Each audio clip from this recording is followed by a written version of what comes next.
Good morning, everybody, and welcome to the Morning Spill. Oh my goodness. Am I excited to be here and to share my story? Hopefully, to help with the stigma of, you don't have to be perfect to have success or be successful in life. So many people, and I know growing up, there was so much almost pressure being put on being perfect is the only real way to have success, which is true, and that's a great way to learn. But what happens if something doesn't go your way? What happens if adversity hits you blindside? What happens when things that are out of your control affect your life, and then you have to deal with it, and you have to move forward with it. You have to be able to process information, understand that you can move forward in a positive way. And I just want to share my story with everybody in hopes that, hey, because you've heard my story, you've been able to help get over the adversity felt or in your life, or helping you get through the challenges that you have to get through each and every day. So, guys, obviously I'm a little bit nervous. This is me stepping outside of my comfort zone. My name is Jordan Montesano. I go by Coach J.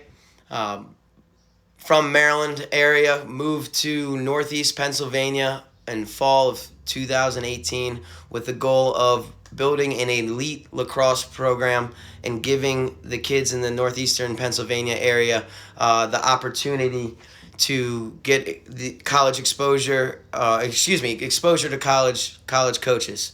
Woo! Stepping outside my comfort zone. I always demand this of my players, and I like to be a player's coach, and I wouldn't ask my players to do something I wouldn't do.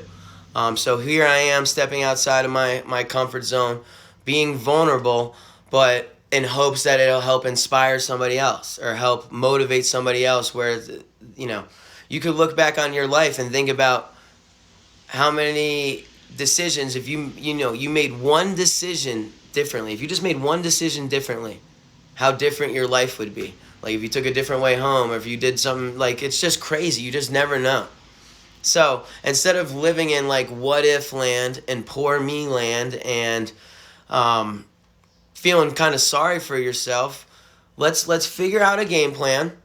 How can we bounce back? How can we strive for greatness, even though maybe it's not that pristine, glistening, did everything right, perfect person?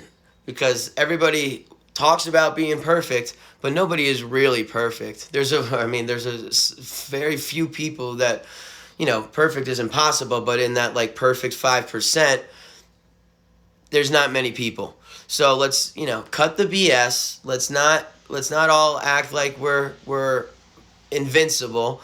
And I'm going to be vulnerable and share my experiences and share my life story with you on how I found success, how I found happiness, even though I struggled with mental health and depression and losing a loved one at a very young age.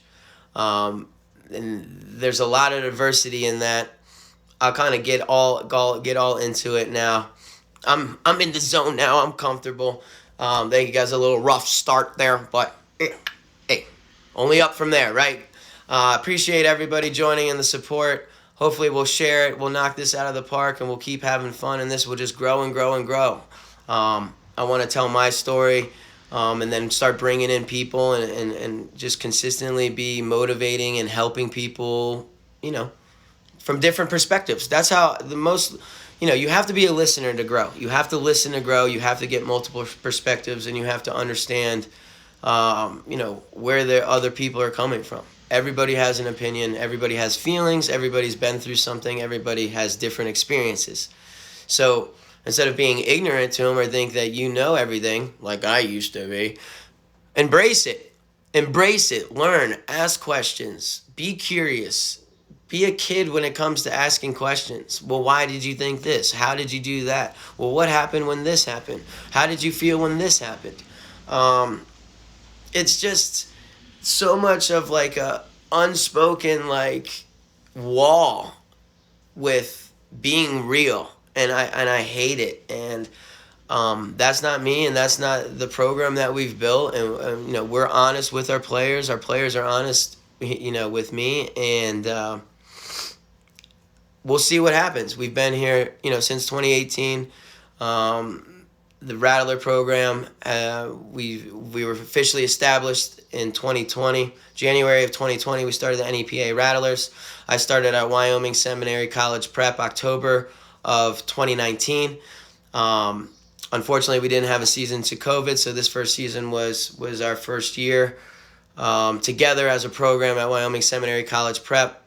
We had underclassmen break school records. We had our team go to the state playoffs for the first time in school history.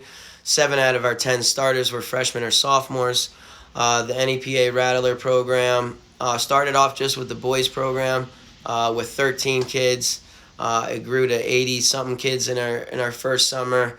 Then we had a little bit of fall off. People realized, hey, this is intense. This is the real deal. Maybe this isn't for us. So we had a little bit of a fall off, but then we built a lot of momentum going into last summer, but then COVID happened.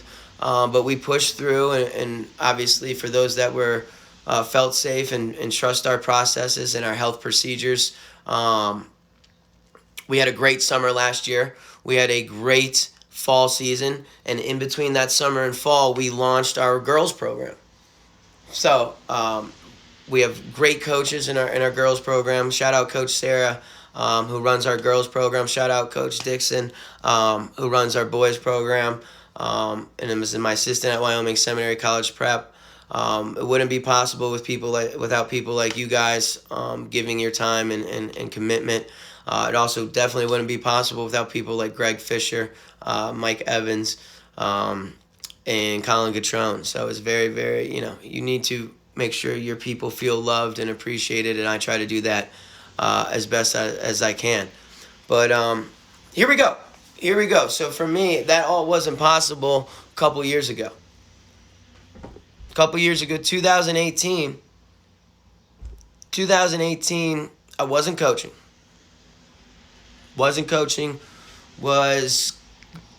Was told by family and friends, like, I can't make a career out of coaching. You can't make a life out of coaching. You need to find a career. You need to find something you can make a living out of, and you can and support a family and like grow up, Jordan. Like, you can't just be a server in a restaurant or a bar your whole life. I mean, you could, but that's that would be, I would feel like me not living out my potential. I have the gifts of going through a lot of experiences and being, learning maturity and culture that way, although I didn't have the stability and proper guidance from a father figure, because unfortunately my father passed away. So we'll get into all this right now. What I want to share with everybody is where I started from, where I am now, and where I want to be. Kudos to Coach Jimmy V, Jim Valvano, a big mentor of mine. I study a lot of him. Studied a lot of Coach Krzyzewski, Coach K from Duke, Coach Belichick, Coach Saban, Coach Wooden, and Coach Vince Lombardi are my main influences as coaching and lifestyle, as far as like players and attitudes. Obviously, this guy right here, Kobe, grew up with him, as he kind of blew up and became on the map. Was around to watch Jordan, Michael Jordan, obviously. Peyton Manning was a big person I respected and just paid attention to, his detail and his process of preparing. Peyton Manning was always, prepares for everything and anything. Anyway, Tom Brady, obviously, Sean Taylor, obviously I'm missing people, Muhammad Ali, just people that changed their generation and paved the path for other people. So hopefully this helps pave the path for people that didn't have the best start. It's like, all right, related to a game. You go in a game and it's like, boom, 6-0 real quick. And it's like, damn, all right, do we just pack it in and quit? Or do we figure it out and chip away one goal at a time, chip away, chip away, chip away? And real champions and real go-getters And real people that want real success, figure it out. Chip away, one goal at a time. 6-1. Boom, they score 7-1. We get 2, 7-3. They get 1, 8-3. We get 2, 8-5. Halftime. All right, let's lick our wounds. So that's kind of like where we are right now. I was behind the ball. I turned 31 today. It's my birthday today. I'm out here doing something that is putting me outside of my comfort zone to hopefully help other people. So it's a cool experience. But we got to get going. This is where we are right now. I started behind the 8 ball. I put in all this work. I'm fighting like hell, but it's still 8-5 and it's only halftime, if that makes sense. Like, yeah, our program's improved. Like, yeah, we've gotten numbers. But where we want to be is we want to be elite. Where we want to be is we want to be recognized with the top teams in the country. We want to be respected like all the great teams. And we want to put people in situations that, not necessarily for lacrosse, but for life, are successful and are happy. And it's the right fit. And we put in the work. We give the opportunities for the players to get experience, to get the repetitions in practice. We run 4 practices a week. We have training in July, position training. We have camps. Like, if anybody wants to put in the work, we have private training. Like, it's here now. So that's real. That hasn't been here before. So that's really cool. But let's jump into the actual story and the process of how we got here, right? Back to 2018. Wasn't coaching, was convinced to get a real job, so started working for a home improvement company selling roofs, windows, doors, gutters, siding, the whole 9. Found success with it. I have the ability to talk with people and read people and kind of make things make sense for people. So worked for a 5-star company, so selling a great product. So when you're selling a great product and something you believe in, it's easy. Only problem was it wasn't necessarily my passion, if that makes sense. So yeah, I was good at it, and there was potential for success there, but it wasn't my passion. It wasn't what I loved doing every single day, and I missed it. But the cool thing was, I worked for 2 brothers. 2 brothers owned that home improvement company. Sorry, I'm looking for my water. Pause, please. Got to stay hydrated, Woo! So, worked for these 2 brothers who absolutely loved what they do. Brought the energy every day. Were hyped to be there. Gave their time, more than enough, the required time into the company.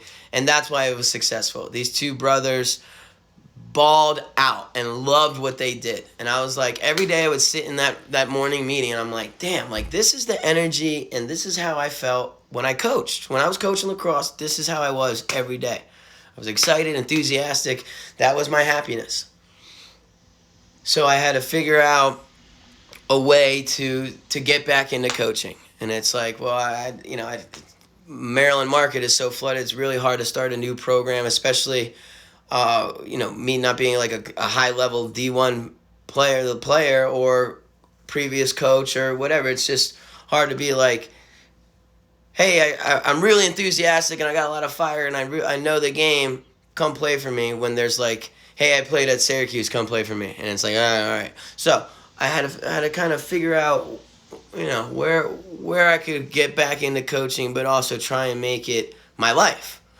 So my mother is from Dunmore, Pennsylvania. So went to Dunmore, graduated in 1985. Went down to the University of Maryland for college. So she kind of set up her life down in Maryland. So I grew up in Potomac, Maryland.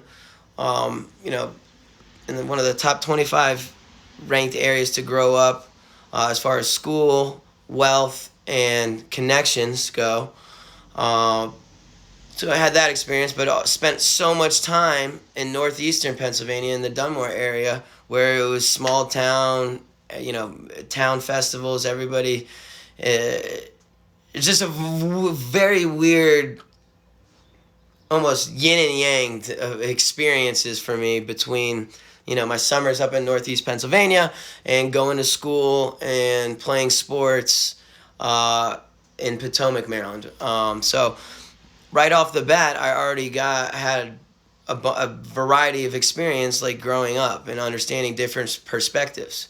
And a lot of people talk about, growing up being poor, but and living in tough situations. And I couldn't imagine that experience, but we kind of grew up financially not well. I'm a single mother providing for 3 kids. I mean, she balled out. She gave us the same exact experience everybody had, but it's just tough, seeing everybody kind of live in these multi-million-dollar homes, go on these vacations, and it's like, I want that for my family. And it's like my mom played the cards that she had dealt. She's playing her cards. She's balling out. My mom is my motivation. My mom is my hero. She's my rock. She's my everything. But I wanted more. I sat here and it's like, this is possible. I see what, my friends' parents do. I see how they work, and it's like, man, like I could work harder than this. I can do this at another level. But I also dealt with depression and dealt with a terrible attitude. My biggest problem, and we'll get into. Well, hold on, I want to get into it.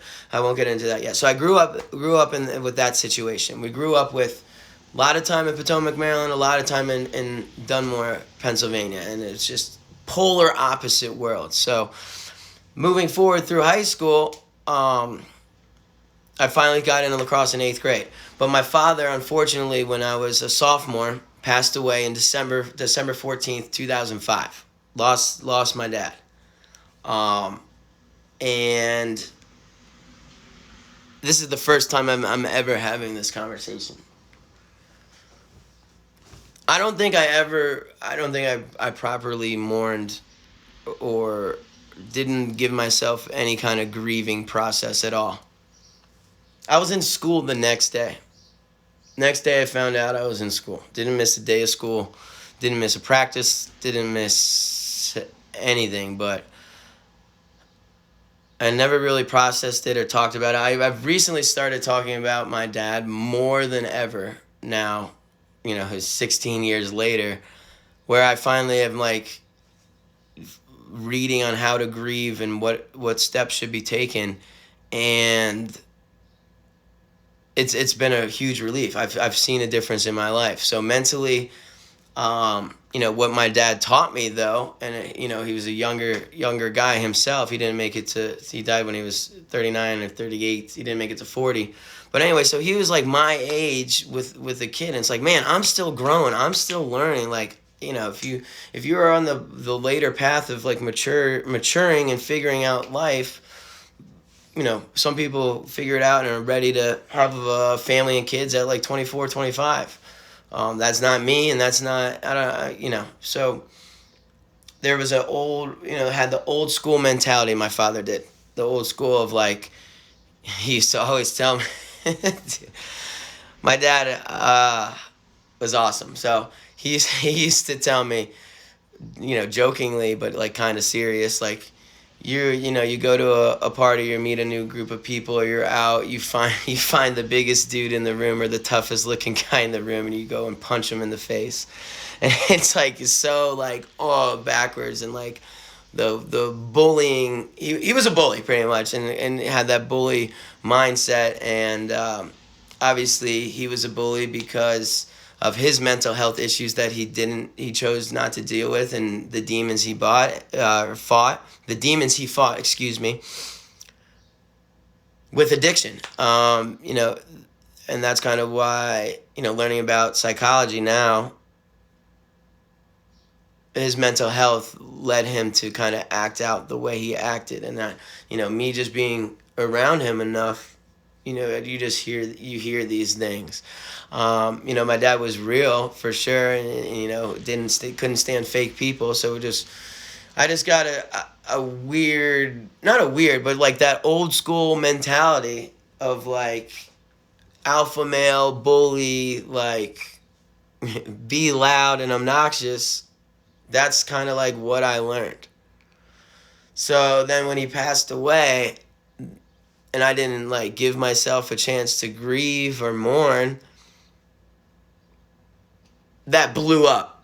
It blew up. And looking back on it, I made a fool out of myself. I made a fool out of myself. I mean, I was that guy times a million. Couldn't be told anything, struggled with authority, didn't want to listen to anybody, and thought I was the coolest thing on the planet, and not even close, not even close. But, that's what I was thinking. I was like, I don't even know what I was thinking. And that attitude only got worse and worse and worse until I had the talk with myself. And that's what we want to get into. We want to get into the talk you need to have with yourself and cut the BS and be real with you. If you're not happy in your life, and if you're not successful, and if you're not where you want to be, it's because of the things you're doing. And I didn't want to hear it from myself. I didn't want to hear it from myself. So it was my mental health and my mental attitude, cost me relationships, burned bridges.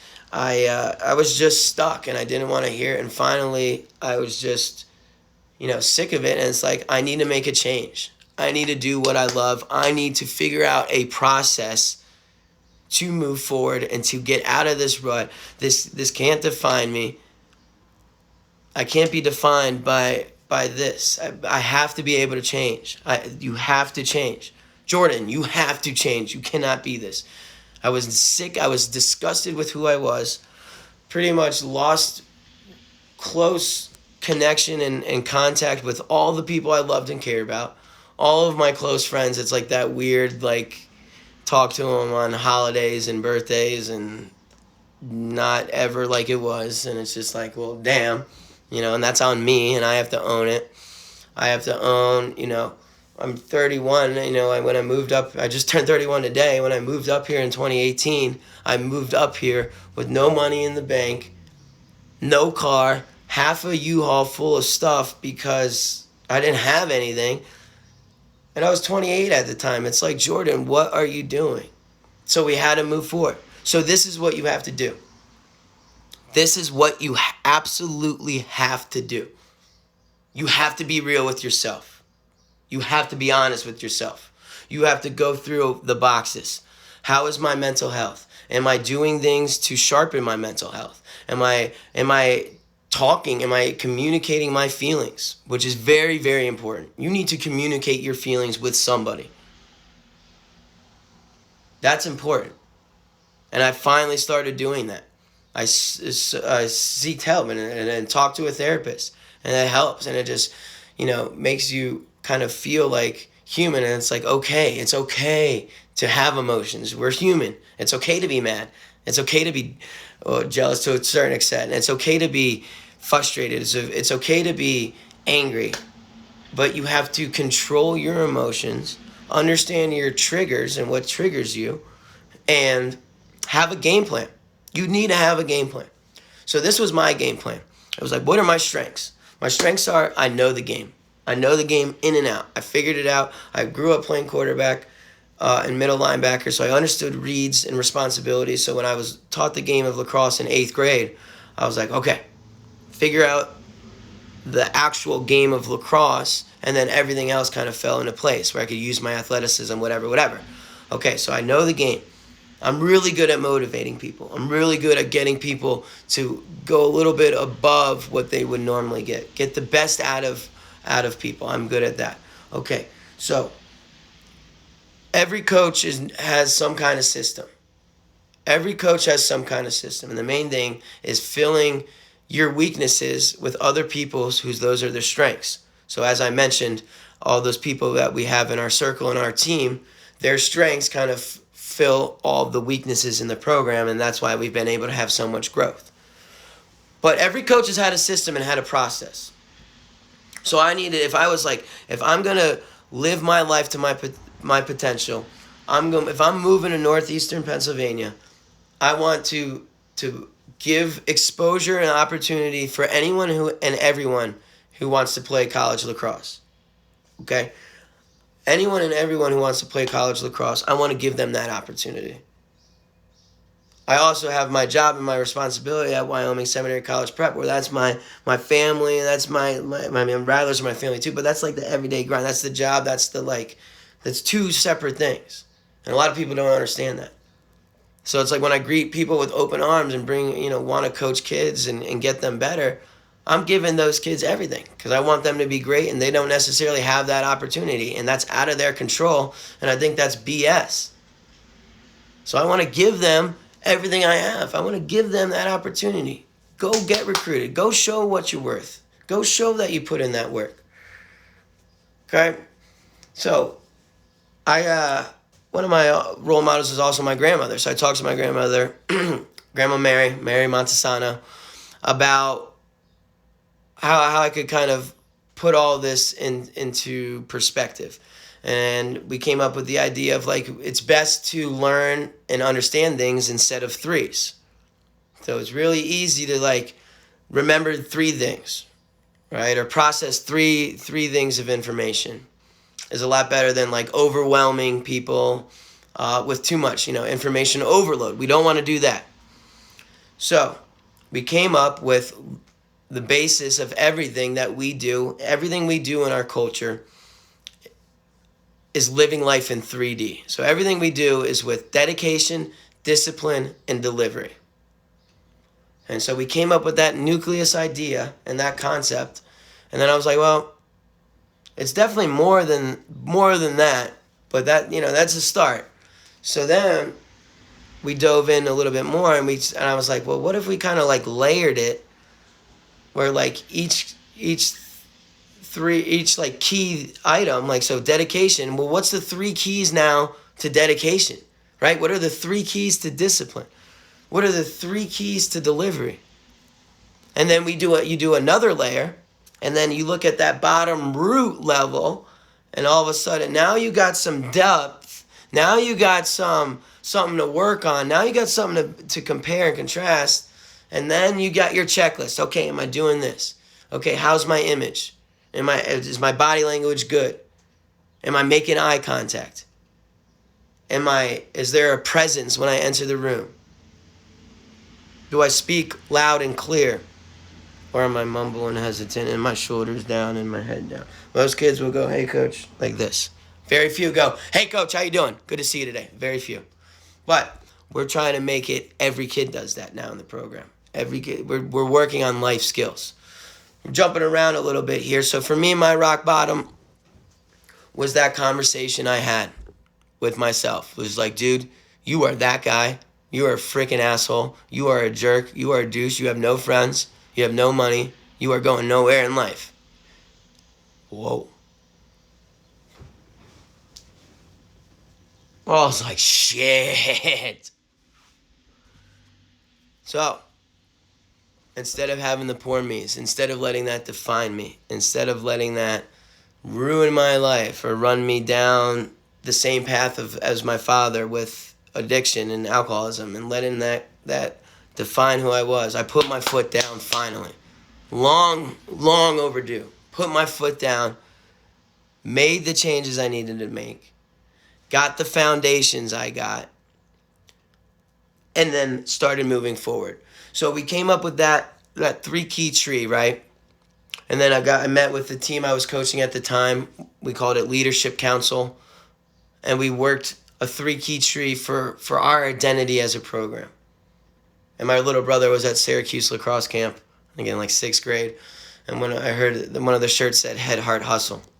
And I loved it. I was like, that is it. That is my motto.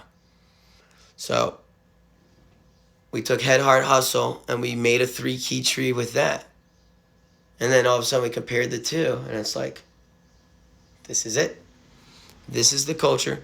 This is my thing. This is my style now. The 3-key tree. This is how I'm going to teach. This is how we're going to build a culture. This is how we're going to do character development. This is how we're going to get people to see that lacrosse is just a tool and a resource that opens doors for grand adventures, for life success, for lifelong friendships, And this is just the beginning. We are just scratching the surface of what we are doing.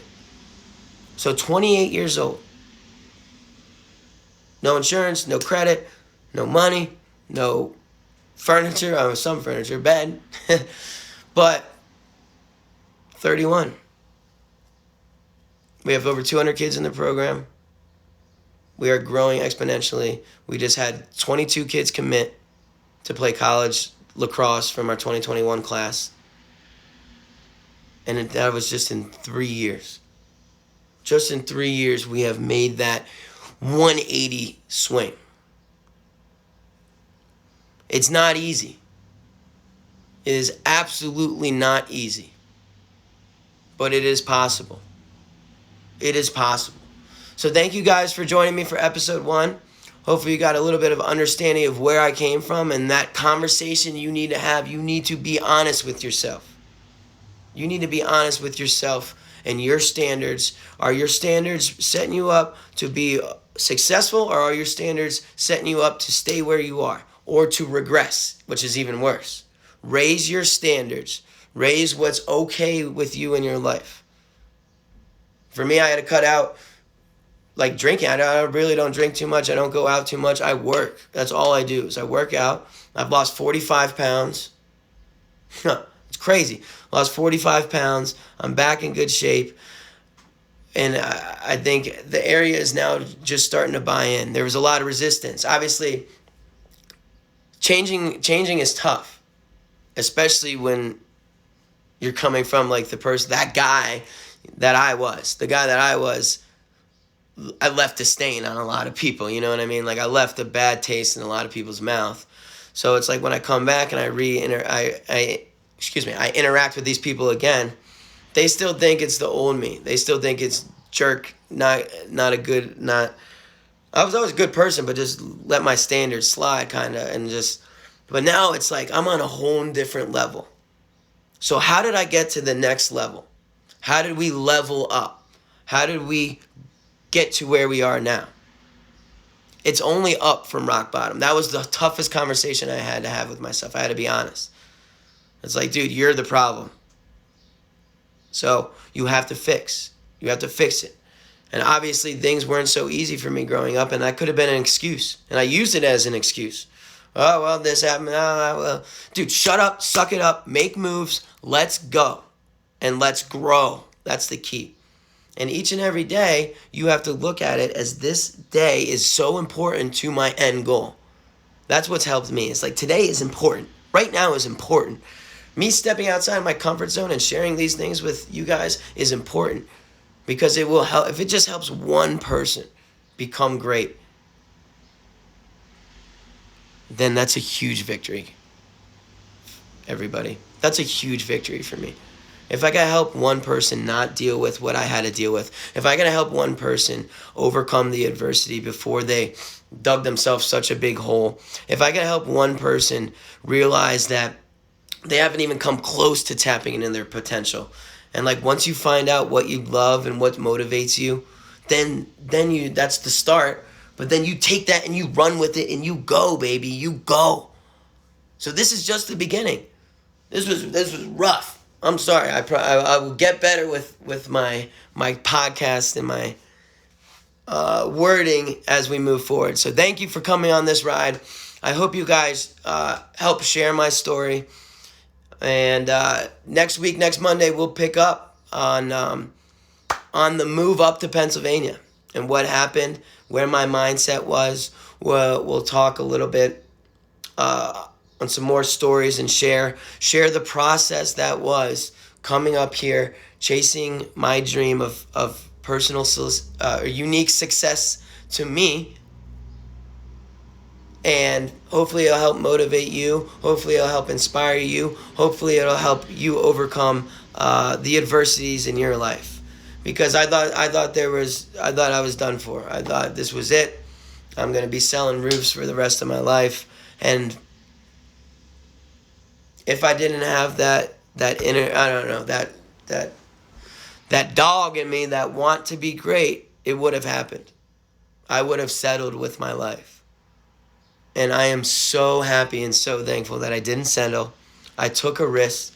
I took a leap of faith, but I believed in it. And it is just the beginning. We have hit adversity amongst adversity. We have gotten through a global pandemic. And we are just starting to get the buy-in. We are just starting to see the results. Our youngest team, our 2026 team this past weekend just competed with, nationally known and respected programs. Like competed. We play this weekend, can't see where we're going. We are on the way. It is a process.